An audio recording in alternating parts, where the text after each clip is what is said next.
Ano que vem eu quero estar na praia, vendendo minha arte, das coisas que a natureza dá pra gente. É claro que esse vídeo do presidente Jair Bolsonaro falando sobre vender miçanga na praia é falso. Mas o que dizer sobre esse de Mark Zuckerberg, dono do Facebook? Spectre showed me how to manipulate you into sharing intimate data about yourself and all those you love for free. Esses dois vídeos foram feitos pela tecnologia Deepfake, que vem chamando atenção nos últimos anos. O uso dessa tecnologia pode ser inofensivo, como é o caso do primeiro vídeo, mas também pode causar constrangimentos ou até mesmo ter implicações políticas sérias. Mas o que exatamente é o Deepfake e com o que a gente tem que se preocupar? É isso que você vai entender nesse episódio do Contexto.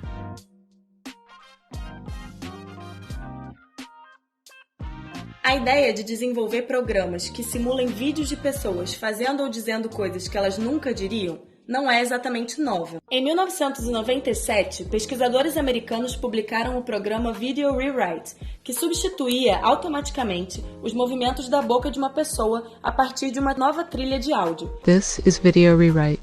Esse é considerado o primeiro programa a automatizar esse processo de ressincronização, e os resultados são impressionantes para a época. Video Rewrite gives lip-synced movies. Outros programas mais recentes, publicados por pesquisadores, também fazem processos parecidos. É o caso do programa alemão Face to Face, de 2016, que consegue modificar um vídeo de uma pessoa qualquer e fazer com que ela repita movimentos feitos por outra, sem precisar de câmeras de alta profundidade. Um outro exemplo é um programa que a Adobe está desenvolvendo, uma espécie de Photoshop para som, que facilita a edição e manipulação do que uma pessoa diz. Só que quando a gente fala de deepfake, estamos nos referindo especificamente a uma tecnologia que chamou a atenção do público no ano de 2017. E o desenvolvimento dela não partiu de uma universidade nem de uma empresa, mas de um usuário do fórum Reddit. Tudo começou quando esse usuário, cujo nickname Deepfakes deu nome à tecnologia, começou a publicar vídeos na plataforma, a maioria deles com conteúdo pornográfico. O autor dos vídeos trocava o rosto de atrizes pornô por atrizes famosas de Hollywood, como Daisy Ridley e Gal Gadot, famosa por seu papel como Mulher Maravilha. Como o software tinha código aberto, o chamado open source, outras pessoas tiveram acesso à tecnologia e desenvolveram seus próprios vídeos.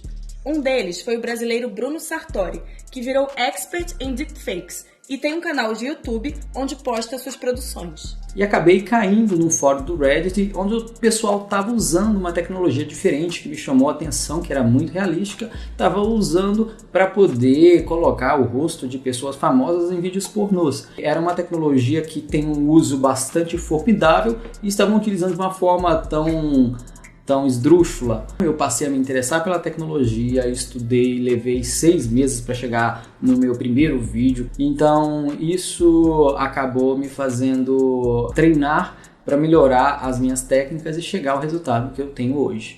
A tecnologia de deepfakes funciona através de um mecanismo chamado Machine Learning, ou aprendizado de máquina. Essa é uma área da inteligência artificial que se baseia na ideia de que um sistema pode aprender com dados, identificar padrões e tomar decisões de forma automatizada com o mínimo possível de intervenção humana. No caso específico dos softwares de deepfakes, o Machine Learning se dá por meio de uma técnica conhecida como Generative Adversarial Networks, ou GAN. Resumindo, o GAN funciona através de uma competição entre duas redes neurais. Uma tenta criar uma imagem se baseando em um banco de dados, enquanto a outra identifica se a imagem é verdadeira ou falsa.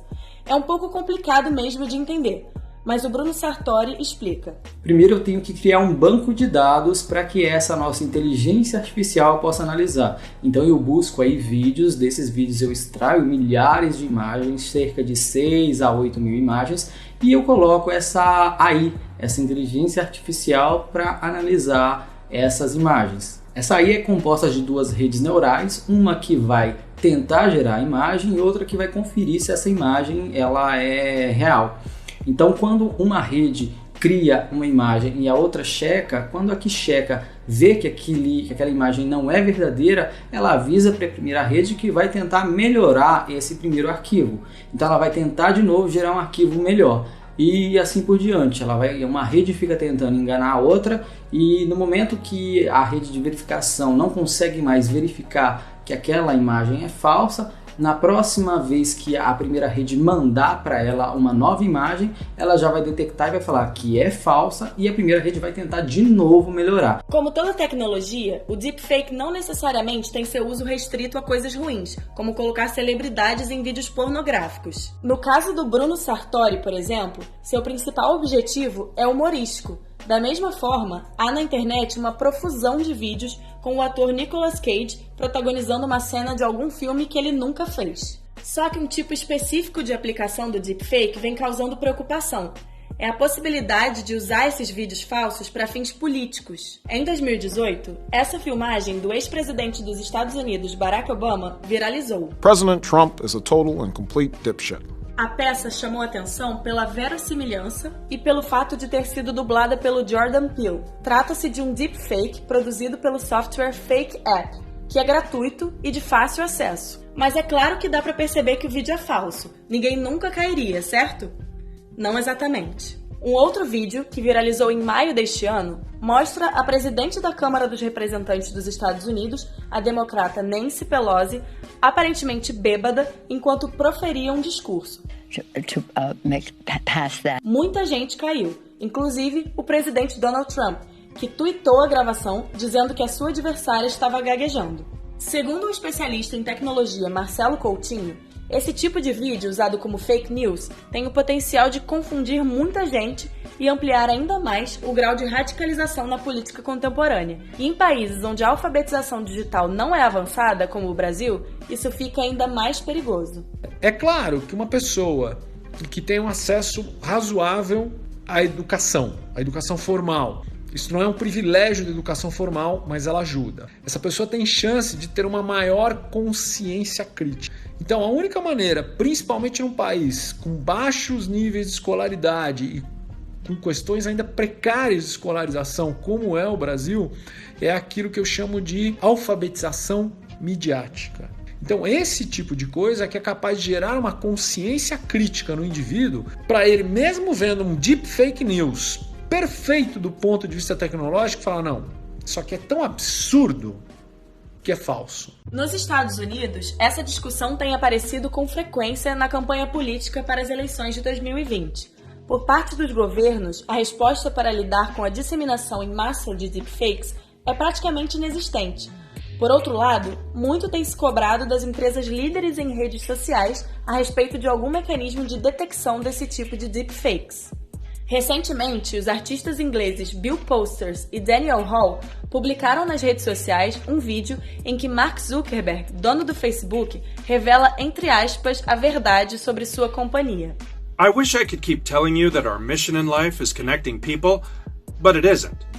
We just want to predict your future behaviors. O Facebook, na época, afirmou que o vídeo não violava as suas diretrizes. E, se fosse considerado uma campanha de desinformação por seus checadores, seria retirado apenas das recomendações e do filtro de hashtags. Recentemente, no entanto, a empresa anunciou a criação, junto com a Microsoft e diversas universidades e centros de pesquisa, de Deepfake Detection Challenge, uma espécie de desafio cujo objetivo é produzir uma tecnologia de fácil acesso que permita detectar vídeos falsos. A questão é que, mais do que enganar pessoas a respeito do conteúdo de um vídeo específico, a disseminação de deepfakes acaba tornando todos os vídeos, mesmo os verdadeiros, suspeitos.